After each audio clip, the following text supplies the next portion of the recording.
Hi everyone, my name is Maritas Lustre Agana, one of your business consultant. So ngayon, mga ma'am and sir, i-discuss ko po sa inyo kung gaano kaganda ang magkaroon ng sarili tayong payment center. Okay po?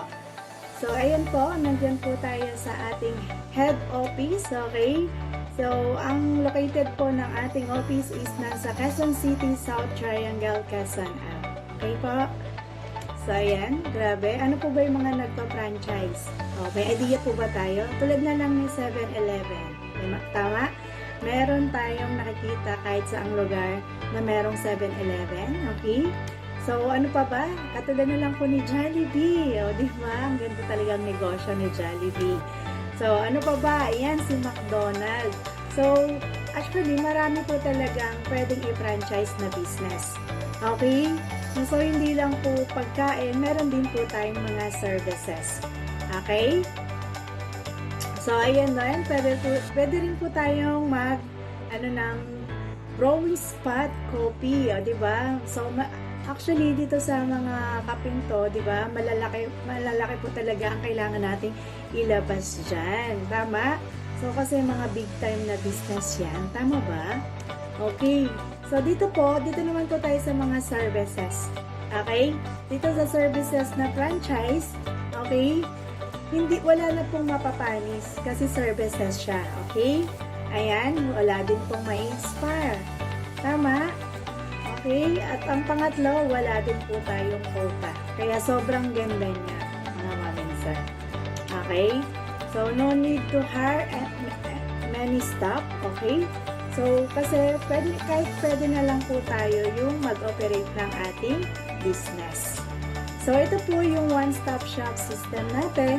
At tayo po, once na meron na tayong one-stop shop business, ito po ay magkakaroon tayo ng fast ROI, okay? Low cost investment, easy to set up at world-class business. Okay po. Once na meron na tayong one-stop shop system, magkakaroon na po tayo ng negosyong remittance. Ayan, business partner po natin ang Cebuana and Western Union. Okay po, meron din tayong bills payment, loading, local international po yan ticketing, local international din po yan at 406 Airlines po ang meron tayo. Okay? So, meron din po tayong insurance. Ang partner po natin dyan is si Malayan and FPG. Okay? So, meron din po tayong hotel booking business. Ayan. At, syempre, meron din po tayong travel and tours business. Ito po yung magbubook tayo ng 3 days and 2 nights packages. Okay po? So, ayan. Kung pupunta naman po tayo sa Cebu Pacific, makikipag-business partner po tayo sa kanila. Ang kailangan po nating ilabas dyan, kung makikipag-business partner tayo is 300,000. So, ganyan po talaga kalaki. Dati pa yan. Ewan ko lang po ngayon, baka mas malaki na rin po. 300,000, isang airlines lang. Tapos, kung gusto natin ng PAL, Philippine Airlines, kasi yung client natin gusto ng Philippine Airlines, tama? So, ayan, kung makikipag-business partner po tayo sa Philippine Airlines, kailangan po natin mag-cash ban dyan na 500,000. Grabe, no? Ganyan po kalaki pag makikipag-partnership ka sa Philippine Airlines Company. Okay po? Ang good news niyan, dito po sa atin, sa payment center natin, meron po tayong 406 Airlines at wala na po tayong cash ban na ilalabas. Kasi po, ang mismong neto is ang ating mahal na presidente. Sila na po yung nag-cash ban. Kaya napakaganda na business na magkakaroon po tayo. Okay? So, ayan po. Ano po ba yung mga target? Kailangan kasi may target na tayo pagdating sa pagnenegosyo. Tama? Ayan po. Yung mga travelers, di ba? Marami talagang nagta-travel kahit anong season. Tama ba? Kaya OFW, ito na kasi yung pinaka-fastest, di ba? Kasi yung OFW na yan, di ba? Walang choice kundi sasakay ng airlines, aeroplano talaga, di ba? So, ito naman po yung payment center, di ba? Example ng payment center, dapat talaga yung location natin, dapat daanan siya ng mga tao, oo, para mas lalong ma-advertise yung ating negosyo. O, malapit siya sa market, malapit siya sa mga grocery, o para ma-advertise ng gusto. Okay? So, ang good news niyan, okay, hindi na po tayo magpapalabas ng 599. Yan po kasing original price ng payment center. Okay?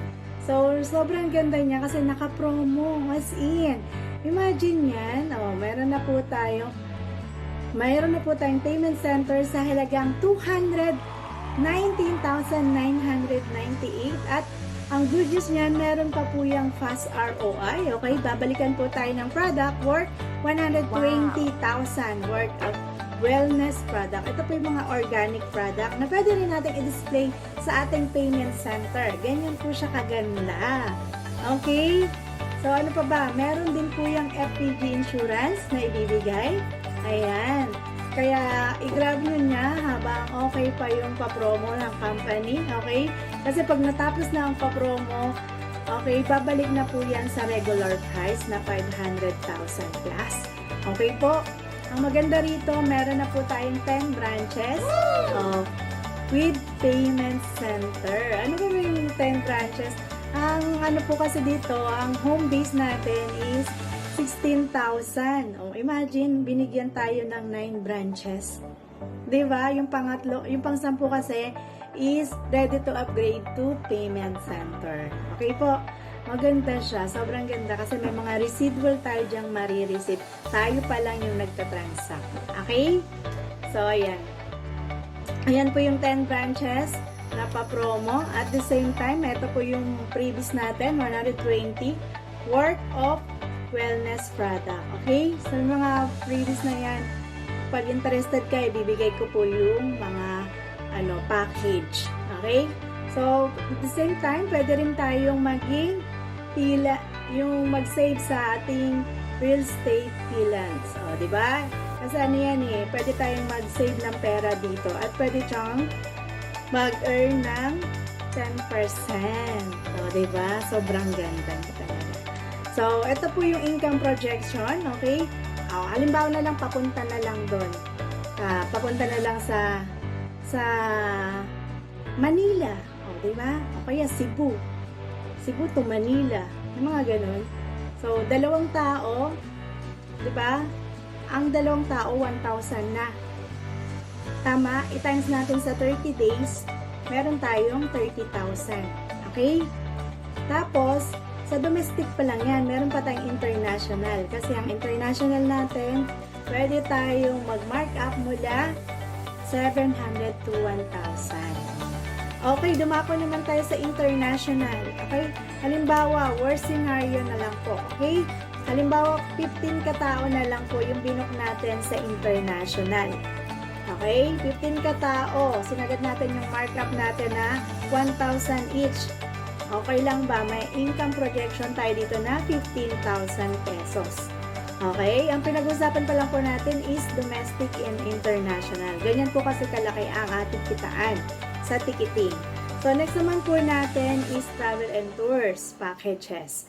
So, halimbawa, meron po nagpabook sa atin. O, diba? Pupunta ng Boracay. For example na lang po natin, 20 katao. O, diba? At dito po pwede tayong mag-mark up mula 200 to 500. Okay? Halimbawa, nag-mark up tayo ng 200 sa 20 katao kasi marami naman sila. O, okay lang ba? May extra income tayo dito na 4,000 pesos. Okay, maganda ba? Yes, sobrang maganda. Kasi ang binook pa lang natin is local. What if may international na magpapabook sa atin? O, halimbawa na lang 10 katao. O, sinagad natin yung markup natin na 500 each. O, sa 10 tao, okay lang ba? Meron tayong 5,000 pesos. O, not bad sa isang buwan. Okay? International po yan. Okay? So, next naman natin is bills payment. O, diba?